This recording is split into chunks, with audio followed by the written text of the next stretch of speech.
To start, create the base of the lightsaber and make sure it is centered at the origin.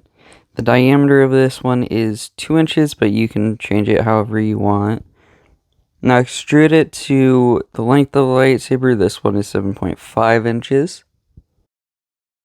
Now create a sketch and make sure it is perpendicular to the base. Also make sure the base is centered around the origin because that is important for this. You want to have some gap from the edge, so I chose to make mine 1/4 of an inch away. This line will help you dimension for this part. I'm making it 1 inch long. Create a center point rectangle at the center of the line we just made and make a rectangle. Now hide the body to be able to select the sketch and then extrude the rectangle. Then just extrude it to where you like it. I have mine at 1.2 inches and make sure it is set to join. Then fill at the edges. You can change it how much you want. I put mine at 0.1 inch. Now create a circular pattern and select faces, and then select all of the faces. Now select the axis that is perpendicular to the base. For me, it's the z-axis. To make it look even, I'm going to have 4 and it will distribute it evenly. You can have a different amount, however many you want. Now you can create a new sketch or just edit the one we've already made. For this next sketch, you might have to hide the body to be able to see the projection and make sure that you do have it outlined. Add a gap between the previous section and this one like we did before, again, 1/4 of an inch. Now draw a line from the center to the edge of the body and extend it however far you want to make this part stick out. I made it 0.2 of an inch. Then create another line for the length of this part, which I put as 2 inches. Now select revolve and make sure the sketch is showing, and select the sketch that sticks out and revolve it around the axis from before.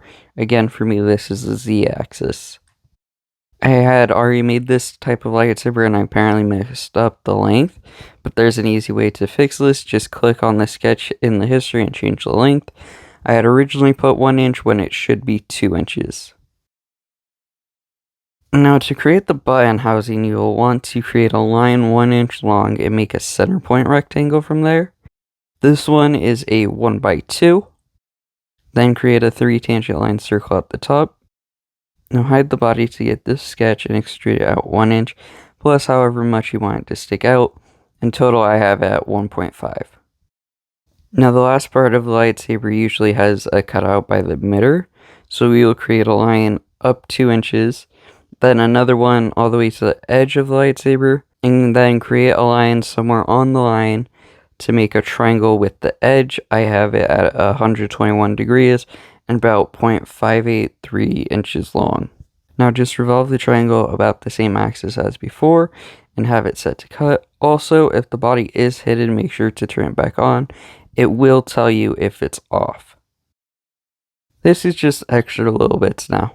To hollow out the lightsaber for the blade, go to Modify and select Shell. I hollow it out differently. You can do the top where the blade comes from, but I do it from the button.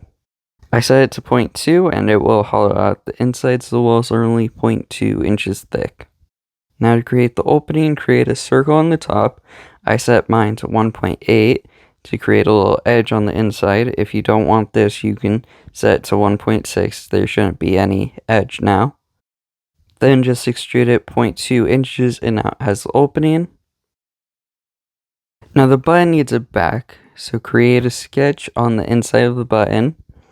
Project the level we are sketching on and hide the body to make this easier. Then create a center circle from the center to the outside circle. Turn the body back on, extrude the sketch from the bottom of the button to the top. Those are the main components for most lightsabers. You can modify it however you want to create your own lightsaber design.